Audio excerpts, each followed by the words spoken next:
പാല എന്ന് പറയുന്നത് എനിക്ക് തോന്നുന്നു വാഗമണ്ണൊക്കെ പോകുന്ന ആൾക്കാർ കൂടുതലും ഈ ഒരു പരിസരത്തോടൊക്കെ തന്നെ ആയിരിക്കും പോകുന്നത്. താങ്കളുടെ മണ്ഡലം അറസ്റ്റ് ചെയ്തിരിക്കുക, ഇതിലേ പോകാൻ പാടില്ല. അതെ, ഇതിന് എനിക്ക് ഇപ്പോഴും ഓർമ്മയുണ്ട്. അയ്യോ, പണ്ട് വാഗമണ്ണ് പോകണമെങ്കിൽ അവിടെ താഴെ ഈരാറ്റുപേട്ട വാഗമണ്ണ് വരെയുള്ള റോഡ് എനിക്കൊന്ന് ഇപ്പോഴാന്ന് തോന്നുന്നത് നന്നായത്.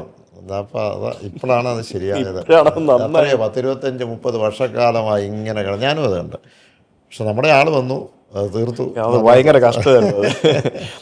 അത് പണ്ട് ശ്രീനിവാസൻ മറ്റേ സിനിമയിൽ പറയത്തില്ല, ഇടയ്ക്കിടയ്ക്ക് ഞാൻ ആ വഴി പോകുന്ന ഒന്ന് റിപ്പയർ ചെയ്തിടേ എന്നൊക്കെ പറയുന്ന പോലെ പറയാൻ പോലും ആരും ഇല്ലാത്തൊരവസ്ഥയായിരുന്നു അത്. അതൊക്കെ എന്തായാലും നന്നായി കേട്ടോ, ഭയങ്കര മെച്ചമായി.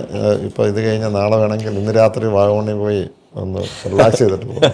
അപ്പോൾ ടൂറിസത്തെ സംബന്ധിച്ച് പാല, എനിക്ക് തോന്നുന്നു പാല ഇല്ലിക്കൽ കല്ല്, പാല എനിക്ക് തോന്നുന്നു താങ്കളുടെ മണ്ഡലത്തിൽ വരുന്നൊരു സ്ഥലമാണ്. ഇല്ലിക്കൽ കല്ല് ഞാൻ പോയിട്ടുണ്ട്, വളരെ നല്ലൊരു സ്ഥലമാണ്, വളരെ മനോഹരമായിട്ടുള്ള ഒരു യുണീക്കായിട്ടുള്ളൊരു സ്ഥലമാണ്.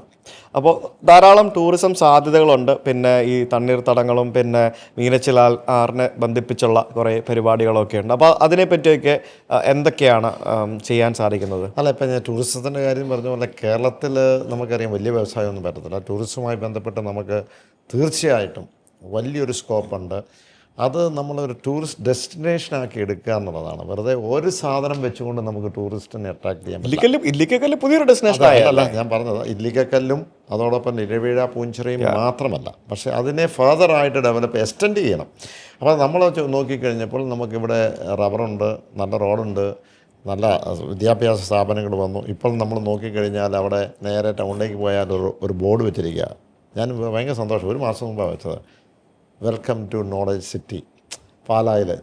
ഞാൻ പറഞ്ഞു വെപ്പിച്ചതൊന്നുമല്ല, ഒരു സ്കൂൾ സ്പോൺസർ ചെയ്ത് ഒരു റൗണ്ടേനെ വെച്ചതാണ്. അപ്പം അവർക്ക് ആ കോൺസെപ്റ്റ് തോന്നി. കാരണം പാല ഒരു നോളജ് സിറ്റി ആണെന്നാണ് അവർ പറയുന്നത്. നോളജ് സിറ്റിയാണ് 100%. ഇവിടെ ഇത് മാത്രമല്ല, നമുക്കിപ്പം എഞ്ചിനീയറിംഗ്, മെഡിസിൻ പഠിക്കുന്ന അതിന് വേണ്ടിയിട്ട് കോച്ചിങ് സെൻറ്റർ ബ്രില്യൻറ്റിൻ്റെത്, സ്വകാര്യ സ്ഥാപനങ്ങളും ധാരാളം ഉണ്ട്.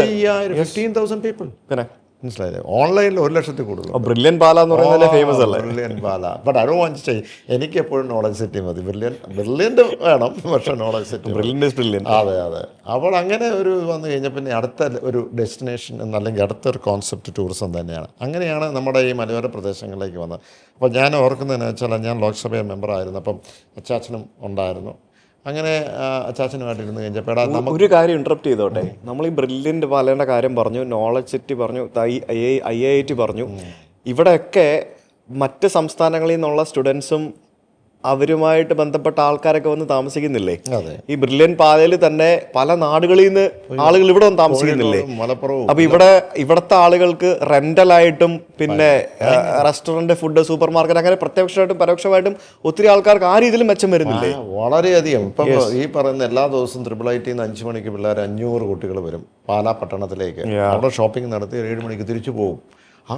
അതൊരു എക്കണോമി, നമ്മുടെ ഒരു ലോക്കൽ എക്കണോമി. അതിലാണ് ഇത് സർവേ ചെയ്യുന്ന ഒരു തരത്തിൽ പറഞ്ഞാൽ. ഇവിടെ പേയിങ് ഗസ്റ്റായിട്ട് 100 കണക്കിന് ആൾ, അതും അപ്രൂവ്ഡ് ബൈ ദ ബ്രില്യൻ്റ്, അവരുടെ മാനേജ്മെൻറ്റ് അപ്രൂവ് ചെയ്യും. എന്നുവെച്ചാൽ കുട്ടികൾ വരുമ്പോൾ സേഫ്റ്റി വേണമല്ലോ. അവിടെ എന്ന് പറഞ്ഞതുപോലെ ഈ ടൂറിസവുമായി ബന്ധപ്പെട്ട് ഞങ്ങളിങ്ങനെ ഇരുന്ന് കഴിഞ്ഞപ്പോൾ അപ്പോൾ ഞങ്ങളിങ്ങനെ ആഡ് ചെയ്തു. അപ്പോൾ ഒരു കോൺസെപ്റ്റ് കൊണ്ടുവന്നു. ആ കോൺസെപ്റ്റാണ് ഗ്രീൻ ടൂറിസം, പിലിഗ്രിം ടൂറിസവും. വാസ്തവത്തിൽ അങ്ങനെ ഒരു കോൺസെപ്റ്റ് ഇല്ലായിരുന്നു. അങ്ങനെ കൊണ്ടുവന്ന് അത് പ്ലാനിംഗ് ബോർഡിൽ കൊടുത്തു. അന്ന് ഈ പ്ലാനിംഗ് ബോർഡ് എന്ന് പറയുമ്പോൾ ഓഫ് കോഴ്സ് അവർ പെട്ടെന്ന് ഇതെല്ലാം അപ്രൂവ് ചെയ്യണമെന്നില്ല, പല ആളുകളുണ്ട്, അതിൻ്റെ ഫീസിബിലിറ്റി നോക്കും. അങ്ങനെ ഫീസിബിലിറ്റി നോക്കി അപ്രൂവ് ചെയ്തു. ഏതാണ്ട് 99 കോടി രൂപയോളം കേന്ദ്രവും സംസ്ഥാനവുമായി ബന്ധപ്പെട്ട് ഇൻ പ്രിൻസിപ്പിൾ സാങ്ഷൻ ചെയ്തു. അവിടെ തുടങ്ങി നമ്മളെ പടപടോന്നുള്ള ആദ്യമേ പിലിഗ്രിം ടൂറിസം എന്ന് പറഞ്ഞാൽ നമ്മുടെ ക്ഷേത്രങ്ങൾ, അതിൻ്റെ നവീകരണം. ഇപ്പം രാമപുരത്തേക്ക് പോയ 4 അമ്പലം, ഈ 4 അമ്പലവും ഏറ്റവും അടുത്ത് 2-3 കിലോമീറ്ററിനകത്തല്ല.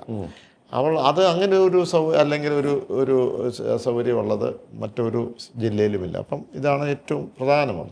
കർക്കിടക മാസത്തിൽ എത്രയോ ഭക്തജനങ്ങൾ അവിടെ വരുന്നു. അപ്പോൾ ആ 4 അമ്പലത്തിനുള്ള റോഡുകൾ, അത് അവരുടെ കുളങ്ങൾ സംരക്ഷിക്കുക, അവർക്ക് അമ്യൂണിറ്റീസ് കൊണ്ടുവരിക, ഇത് 65 കോടി രൂപ അടച്ചിട്ടുണ്ട്.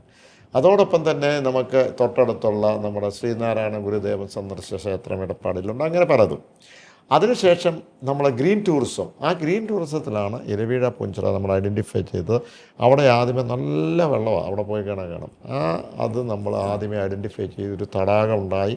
അവിടെ ഒരു ചെക്ക് ഡാം വെച്ചിട്ട് ഒരു 4 കോടി രൂപ മുടക്കി അത് ചെയ്യുകയുണ്ടായി. അതിനുശേഷം അങ്ങോട്ടുള്ള റോഡ്, അത് വലിയ പിന്നെ ജീപ്പേ പോകുള്ളായിരുന്നു. അപ്പോൾ ആ റോഡിനുള്ള ടെൻഡറായി, റോഡ് കുറച്ച് പണിതു, പകുതി പണിത് കഴിഞ്ഞപ്പോൾ ഈ പറയുന്ന നമ്മുടെ കോൺട്രാക്ടർക്ക് അത് ഇട്ടിട്ട് പോയി, അവിടെ കേസായി, സുപ്രീം കോടതിയിൽ പോയി. പിന്നെ അത് കണ്ടിന്യൂ ചെയ്യാൻ പറ്റില്ല. പിന്നെ ഈ സർക്കാർ വന്നു കഴിഞ്ഞ ശേഷം കണ്ടിന്യൂ ചെയ്ത് മനോഹരമാക്കി. അപ്പോൾ അവിടെ ചെയ്യാനായിട്ട് ഒത്തിരി നടപടികളുണ്ടായി. അതെന്ന് വെച്ചാൽ അവിടെ കൊണ്ട് ചെയ്യാനായിട്ട് ആരും സഹകരിക്കുന്നില്ല. ഞങ്ങളുടെ മുകളിലുള്ളത് അവിടെ ഇച്ചിരി കയ്യേറ്റമൊക്കെ ഉണ്ടായിരുന്നു. അപ്പോൾ അവർക്കൊക്കെ ഇത് വന്നു കഴിഞ്ഞാൽ പ്രശ്നമാവുമല്ലോ എന്ന് ഓർത്തുകൊണ്ട് ഉദ്യോഗസ്ഥർ ഓടിച്ചുകൂടിയൊക്കെ പരിപാടിയൊക്കെ ഉണ്ടായിരുന്നു. ഏകാലം ഡിറ്റർമിനേഷൻ ഉണ്ടായിരുന്നു, അത് നമുക്ക് ചെയ്തു. ഇല്ലിക്കക്കല്ല് ഇതുപോലെ തന്നെ ചെയ്തു. പക്ഷേ അവിടം കൊണ്ട് മാത്രമല്ല, നമുക്ക് റിപ്പീറ്റഡായി നിങ്ങൾ ഇല്ലിക്കക്കല്ലിൽ പോയി പിന്നെയും പോകണമെന്ന് തോന്നണമെന്നുണ്ടെങ്കിൽ അവിടെ അതിനുള്ള അമ്യൂണിറ്റീസും എൻ്റർടൈൻമെൻറ്റും ഒക്കെ വേണം. പക്ഷേ അത് ഞങ്ങൾ ഇതിലൊക്കെ വിഭാവനം ചെയ്തതായിരുന്നു. പക്ഷേ അച്ചാച്ചൻ്റെ മരണത്തിന് ശേഷം ബാക്കി മുന്നോട്ട് കൊണ്ടുപോകാൻ ആരും ഇല്ലാതെയായിപ്പോയി. അപ്പോൾ അവിടെ ഇനിയും ഇപ്പോൾ കൊടൈക്കനാലോ ഊട്ടിയിലോ ആണെങ്കിൽ നിങ്ങൾ വീണ്ടും പോകും. അപ്പോൾ ആ രീതിയിലേക്ക് ഇത് നമുക്ക് കൊണ്ടുവരേണ്ടതുണ്ട്. അപ്പോൾ അവിടെ അത് മാത്രമല്ല, നമുക്ക് അയ്യമ്പാറ എന്ന് പറഞ്ഞ വാഗമൺ ഇതൊരു ടൂറിസം സർക്കിളായിട്ട് നമ്മൾ കൊണ്ടുവന്നു. അതുകൊണ്ടാണ് നമ്മുടെ Indian institute of hotel management നമ്മളിവിടെ ആരംഭിച്ചത്. അപ്പോൾ സ്റ്റുഡൻസ് ഇപ്പോൾ ഓൾറെഡി ചൂണ്ടശ്ശേരിയിൽ തന്നെ വേറൊരു കോളേജുണ്ട്, നല്ല കോളേജ്. ഇന്ന് ഞാൻ അവിടെ പോയിരുന്നു, ആ കോളേജ് ഇവിടുത്തെ സ്റ്റുഡൻസിനെയും ടീച്ചേഴ്സിനെയും കാണുവാനായിട്ട്. അപ്പോൾ തീർച്ചയായും ഇതൊക്കെ വലിയൊരു നമ്മുടെ സമ്പദ്ഘടനയെ നമ്മൾക്ക് ഏറ്റവും കൂടുതൽ സ്ട്രെങ്തൻ ചെയ്യുന്നതാണ്. പക്ഷേ ഇവിടെ എൻ്റെ ഒരു അഭിപ്രായത്തിൽ നാളെ ഒരു ഹാപ്പനിങ് പ്ലേസാക്കി മാറ്റണം. ആ പാലായ ഹാപ്പനിങ് പ്ലേസാണ്. അത് ടൂറിസം ആയാലും എഡ്യൂക്കേഷൻ ആയാലും കൃഷി ആയാലും പിലിഗ്രിം ടൂറിസം ആയാലും ഒരു ഹാപ്പനിങ് പ്ലേസ്. അപ്പോൾ through out the year something should be happening. അതാണ് ഒരു ലക്ഷ്യത്തിലേക്ക് കൊണ്ട്. കാരണം അതല്ലെങ്കിൽ ഞാൻ ചോദിച്ചാൽ പാലായിൽ ഒരു 8 മണി കഴിഞ്ഞാൽ ശാന്തമായിട്ട് എല്ലാവരും പോയി കിടന്ന് അല്ലെങ്കിൽ വീട്ടിൽ പോകും. നമുക്ക് എപ്പോഴും ലൈവായിട്ട് നടത്തണം. അതാണ് എൻ്റെ മറ്റൊരു ലക്ഷ്യം ഇതിലേക്ക് കൊണ്ടുവരണമെന്നുള്ളത്.